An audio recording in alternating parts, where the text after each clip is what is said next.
In southern Philippines, within the Bangsamoro Autonomous Region of Muslim Mindanao, lies Cotabato, a city built on several rivers and outlined by the sea.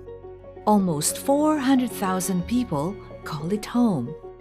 Most of its population are Magindanaoan in ethnicity, and more than 76% of its people adhere to Sunni Islam. In the heart of the city stands a humble building that hosts the office of 106.9 DXGR FM, or Radio Gandingan, a radio station that is hosted by and serves Cotabato's community. An inclusive voice reaching across cultures and beliefs, it carries a message that rises above every difference, to love God and to love one another.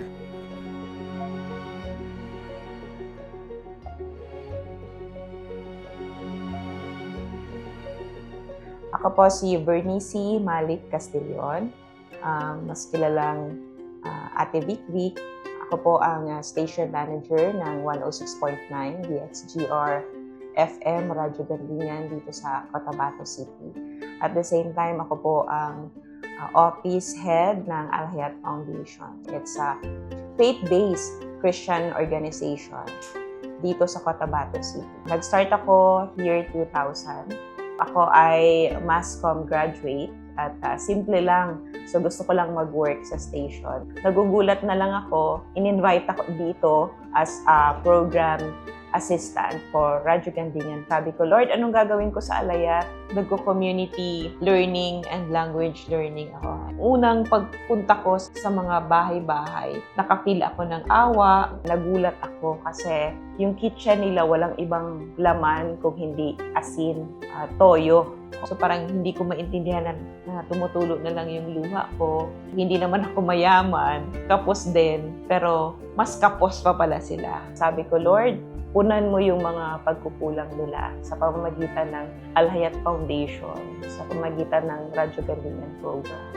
Unang-una, nag-start kami ng isang community sa labas ng Cotabato City yon until naging 2, until naging 5, 8, and until naging 12 Muslim communities. Labas-pasok tayo for more than 20 years sa community at nakapag-build tayo ng relationship, ng trust sa kanila.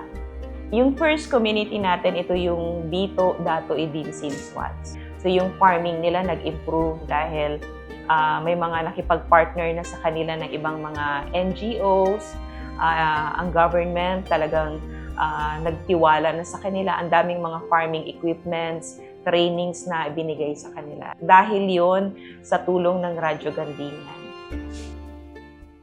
Ang ating radio program ang nagiging air force ng ating mga groundwork sa community. So lahat ng mga nangyayari sa community ay pinaparating natin sa radyo, sa ere, at sa mga topic natin or content natin sa Radyo Gandingan. No? Talagang minimake sure natin na nakafocus siya sa welfare ng ating community. Yung Gandingan ay ang pinakakilalang instrument sa Maguindanaon.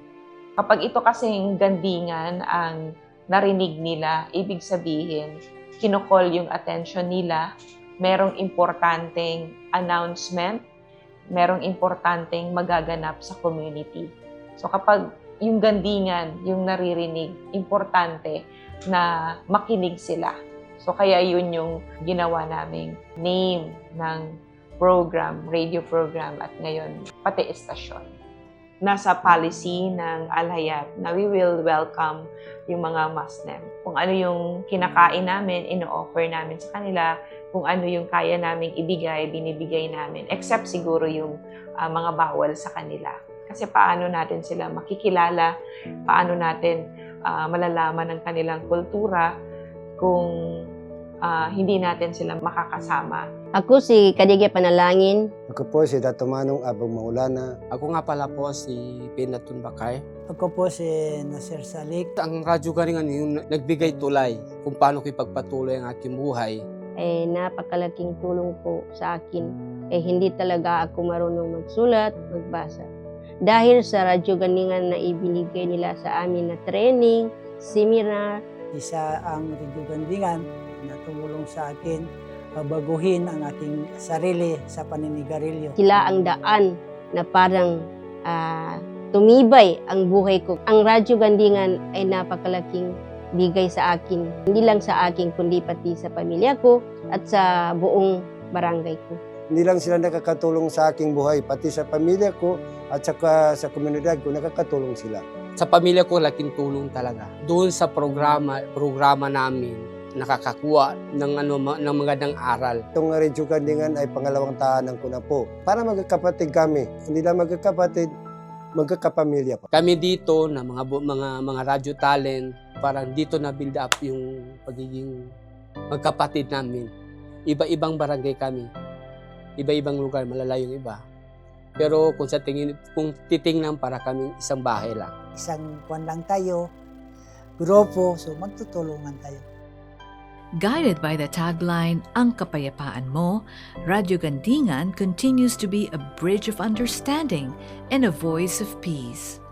Here, relationships are earned, faith is shared respectfully, and communities are strengthened.